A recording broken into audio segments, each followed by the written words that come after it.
Namaskar everyone. So here we are with our AIB syllabus and we will see here what subject we are going to cover and what subject syllabus consists और उनके कितने marks हैं, हर subject के से कितने question आते हैं।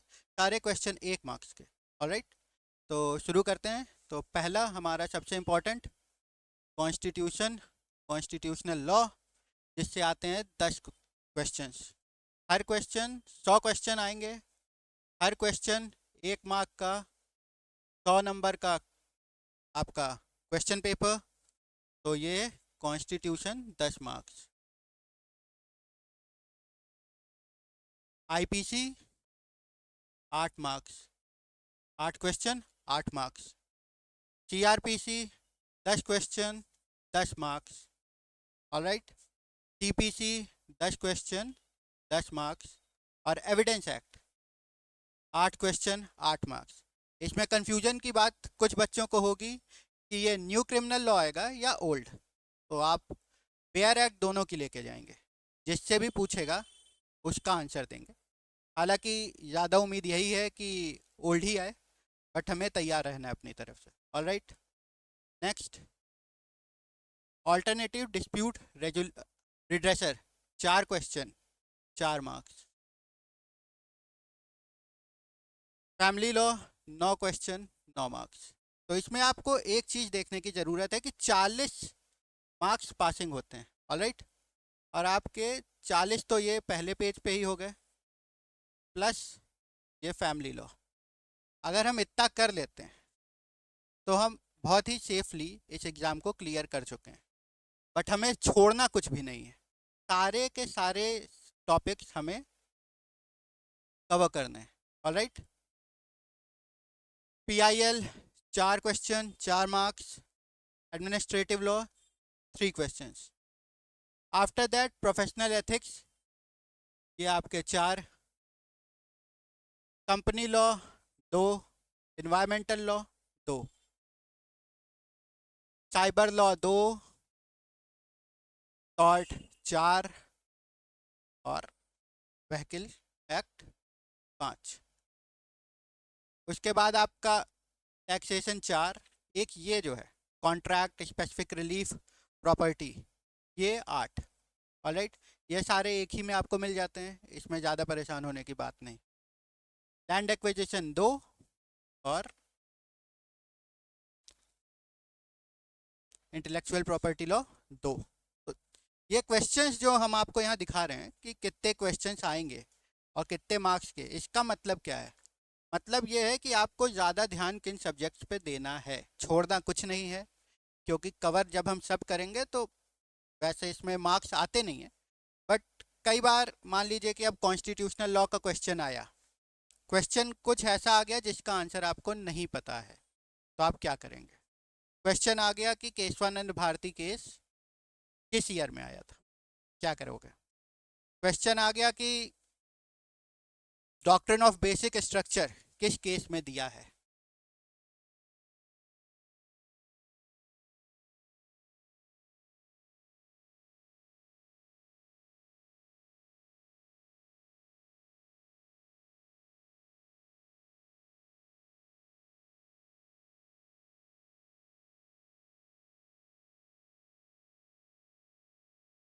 किस केस में दिया है? पहला केशवानंद,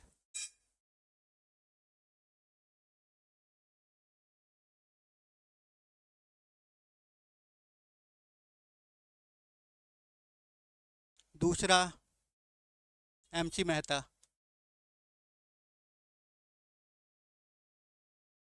तीसरा नवतेज,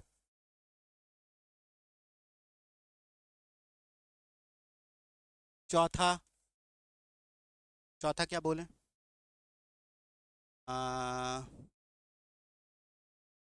मिल्स। अब अगर आपको पता है तो आपको पता है, नहीं पता तो नहीं पता, तो इसमें जो आपको अच्छा लगे वो लगा दें। ऑलराइट, तो अगर ऐसे क्वेश्चंस आ गए इन सभी में से, इन सभी में से ऐसे एक आध क्वेश्चन आ सकते हैं। अगर मान लीजिए कॉन्स्टिट्यूशन का ऐसा क्वेश्चन आ गया, तो आप क्या करोगे? उसको छोड़ोगे। अगर आपको आता है तो वेरी गुड, नहीं आता तो उसको आप स्किप करोगे। स्किप नहीं करना है क्योंकि नेगेटिव मार्किंग है नहीं, आंसर आपको करना है। ऑलराइट, तो आप उसका आंसर करोगे, जो भी आपको ABCD जो भी आंसर आपको अच्छा लगता है, इनी मिनी माइनी मुँह खेलना है, जो भी करना है आपको, बट आप कोई ना कोई आंसर टिक ज़रूर करोगे। उसमें हम कुछ नहीं कर सकते। अगर आपको आता है तो आता है, नहीं आता तो नहीं आता। कुछ क्वेश्चंस होते हैं, जैसे मान लीजिए कि क्वेश्चन है कि state includes,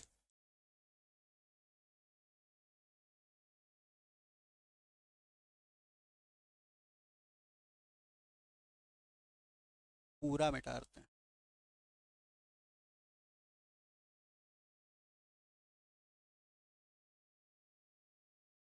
parliament and government of India. ये किस आर्टिकल में दिया है? ऑप्शन ए आर्टिकल 13, आर्टिकल 12, 5 और डी 32। इसमें हम कुछ कर सकते हैं क्योंकि हमारे पास बेयर एक्ट रहेगी। अब हमारे पास बेयर एक्ट है तो हम चेक करेंगे कि आर्टिकल 13 में क्या दिया है। हम आर्टिकल 13 खोलेंगे, आर्टिकल 13 हम पढ़ेंगे, उसमें हमें पता चलेगा कि डॉक्ट्रिन ऑफ एक्लिप्स दिया है। तो भाई इसमें स्टेट की कोई बात ही नहीं है, तो इंक्लूड्स कहाँ से आ जाएगा? तो ये नहीं है।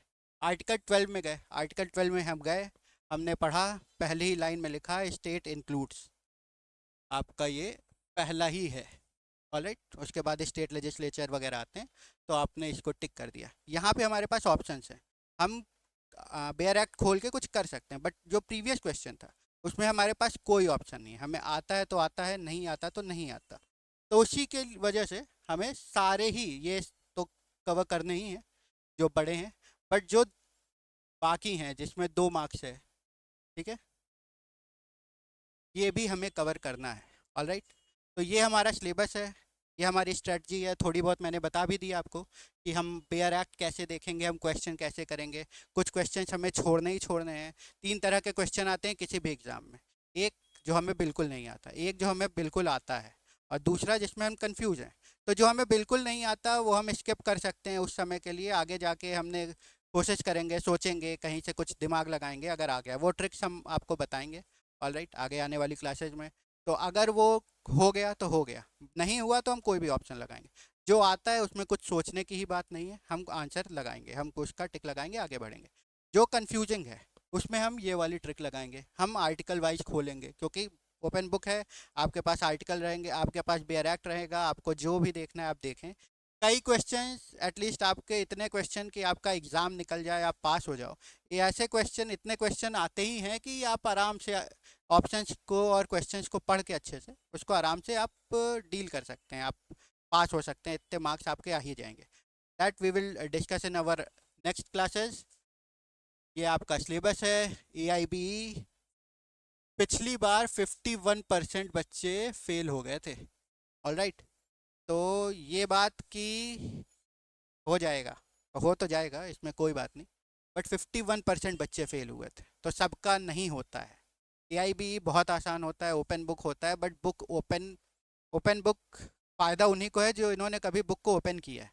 अगर आपने बुक कभी ओपन नहीं किया तो आप आएँ, हम आपको सिखाएंगे कि कैसे बेयर एक्ट देखते हैं और क्या करते हैं। अगर आपने ओपन भी किया है तो भी हम आपको कुछ ट्रिक्स ऐसी बताएंगे जिससे आपका थोड़ा जल्दी हो जाएगा। 3 घंटे का पेपर होता है, ठीक है, 100 क्वेश्चन, जैसा कि मैंने बताया, 100 क्वेश्चन, 100 मार्क्स, हर क्वेश्चन 1 नंबर का, कोई नेगेटिव मार्किंग नहीं।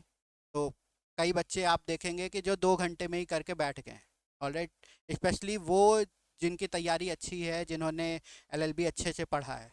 बट अगर आप उन बच्चों में से नहीं हैं तो आपको बहुत ज़्यादा उनसे इम्प्रेस होने की ज़रूरत नहीं है, या आपको बहुत ज़्यादा खुद को डिप्रेशन में भेजने की ज़रूरत नहीं है। उस 1 घंटे जो आपको एक्स्ट्रा मिलेगा या वो जो 3 घंटा पैनिक करने की कोई ज़रूरत नहीं, आराम से हो जाता है पेपर। बस कुछ चीज़ों का ध्यान रखना है, वो चीज़ें हम कोशिश करेंगे कि हम आपकी क्लियर कर दें, और अगर आप हमारे साथ जुड़े रहे तो मोस्ट प्रोबेबली वो चीज़ें आपकी क्लियर हो जाएंगी। तो अगली बार अगला सेशन जो है हमारा, उसमें हम एमसीक्यूज करेंगे, आपको कुछ ऐसी ट्रिक्स बताएंगे, कुछ ऐसे क्वेश्चंस होते हैं जिन्हें हमें छोड़ना है, ठीक है। उसके वही जैसा मैंने बताया, आपको आता है तो आता है, नहीं आता तो नहीं आता।